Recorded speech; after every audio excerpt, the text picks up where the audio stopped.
ಕೇಳ್ತಕ್ಕಂಥ ಎಲ್ಲ ನಮ್ಮ ಮಾಧ್ಯಮ ಮಿತ್ರರಿಗೆ, ಸಹೋದರರಿಗೆ ಮುಂಜಾನೆಯ ಶುಭೋದಯ. ಸುನ್ನಿ ದಾವತೆ ಇಸ್ಲಾಮಿ ಸಂಸ್ಥೆಯ 32ನೇ ವಾರ್ಷಿಕ ಸುನ್ನಿ ಇಜ್ತಿಮಾ ಕಲಬುರಗಿಯಲ್ಲಿ ನಡೆಯಲಾಗಿದೆ.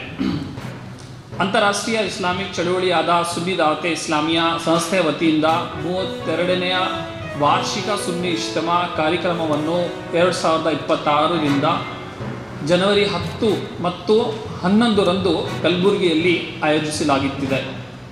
ಈ ಭವ್ಯ ಧಾರ್ಮಿಕ ಸಮಾವೇಶವು ರಿಂಗ್ ರೋಡ್ನಲ್ಲಿರುವ ಪೀರ್ ಬಂಗಾಲಿ ದರ್ಗಾ ಎದುರಿನ ವಾದಿಯೆ ಬಂದಾ ನವಾಜ್ನಲ್ಲಿ ನಡೆಯುತ್ತಾಗಿದೆ. ಇಜ್ತಿಮಾದ ಮೊದಲ ದಿನ ಶನಿವಾರ 10 ಜನವರಿ ಮಧ್ಯಾಹ್ನ 2 ಗಂಟೆಯಿಂದ ರಾತ್ರಿ 9 ಗಂಟೆವರೆಗೆ ಕಾರ್ಯಕ್ರಮವು ಸಂಪೂರ್ಣವಾಗಿ ಮಹಿಳೆಯರಿಗೆ ಮಾತ್ರ ಮೀಸಲಾಗಿರುತ್ತದೆ. ಎರಡನೇ ದಿನ ಭಾನುವಾರ 11 ಜನವರಿ ಬೆಳಗ್ಗೆ 10 ಗಂಟೆಯಿಂದ ರಾತ್ರಿ 10 ಗಂಟೆವರೆಗೆ ಕಾರ್ಯಕ್ರಮವು ಪುರುಷರಿಗೆ ಮಾತ್ರ ನಡೆಯಲಿದೆ. ಈ ಇಜ್ತಿಮಾದಲ್ಲಿ ದೇಶದ ವಿವಿಧ ಭಾಗಗಳಿಂದ ಆಗಮಿಸುವ ಖ್ಯಾತ ಉಲಮಾಯಿ ಕರಾಮ್ ಹಾಗೂ ಗಣ್ಯ ಆಧ್ಯಾತ್ಮಿಕ ನಾಯಕರಿಂದ ವಿಶೇಷ ಉಪನ್ಯಾಸಗಳು ನಡೆಯಲಿವೆ.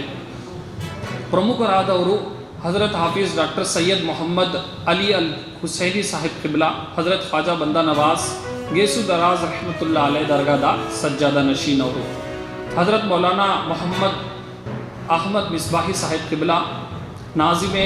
ನಮ್ಮ ಸರ್ಕಾರ ಇವತ್ತು ಕಳೆದ 2014ರಿಂದ ನೀವು 24ವರೆಗೂ ನೀವು ನೋಡಿದ್ರೆ 8.5 ಲಕ್ಷ ಕೋಟಿ ಖರ್ಚು ಮಾಡಿದೆ. ಇವತ್ತಿದು ಎಲ್ಲೋ ಒಂದು ಕಡೆ ವಯಸ್ಸಿನ ಮಟ್ಟದಲ್ಲಿ ರಾಜ್ಯ ಸರ್ಕಾರ ಏನೋ ಬರ್ತದೆ, ಯಾವುದು ನಮ್ಮ ಜಾಗೃತಿ ಆಗಬಾರ್ದು. ಇವತ್ತು ಈ ರಾಜ್ಯ ಸರ್ಕಾರದಲ್ಲಿ ಇವತ್ತು ಈ ಮಟ್ಟದಲ್ಲಿ ಭ್ರಷ್ಟಾಚಾರ ಕಾಣ್ತಿದೆ, ಎಲ್ಲೋ ಕಡೆ ಒಂದು ಹಸ್ತಕ್ಷೇಪ ಆಗ್ತಿದೆ, ಜವಾಬ್ದಾರಿ ರೀತಿಯಲ್ಲಿ ಅನುಷ್ಠಾನ ಆಗ್ತಿಲ್ಲ ಅನ್ನೋಂಥದ್ದು ಇಲ್ಲಿ ವ್ಯವಸ್ಥಿತವಾಗಿ ಬಯಸಿದ ಮಟ್ಟದಲ್ಲಿ ಫಲಕಾರಿ ಆಗಿಲ್ಲ ಅನ್ನೋಂಥದ್ದು ಬಹಳ ಸ್ಪಷ್ಟವಾಗಿ ಎದ್ದು ಕಾಣ್ತಿರುವಂಥದ್ದು.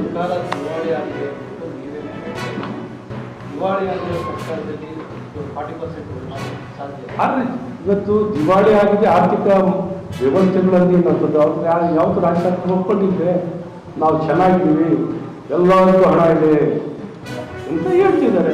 ಇವತ್ತು ಬಡ್ಜೆಟ್ ಸೈಜು ದೊಡ್ಡದಾಗಿದೆ.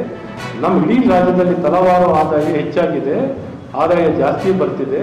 ಇಡೀ ರಾಜ್ಯದಲ್ಲಿ, ಇಡೀ ದೇಶದಲ್ಲಿ ಸಮೃದ್ಧಿ ಒಂದಂಥ ನಂಬರ್ 1 ಸ್ಟೇಟ್, ಸಮೃದ್ಧಿ ಇರುವಂಥ ನಂಬರ್ 1 ಸ್ಟೇಟ್ ಯಾವುದಂದ್ರೆ ಅದು ಕರ್ನಾಟಕ ಅಂತಿದೆ. ಹಾಗಾಗಿ ಇವತ್ತು ಆದ್ಯತೆ, ಇವತ್ತು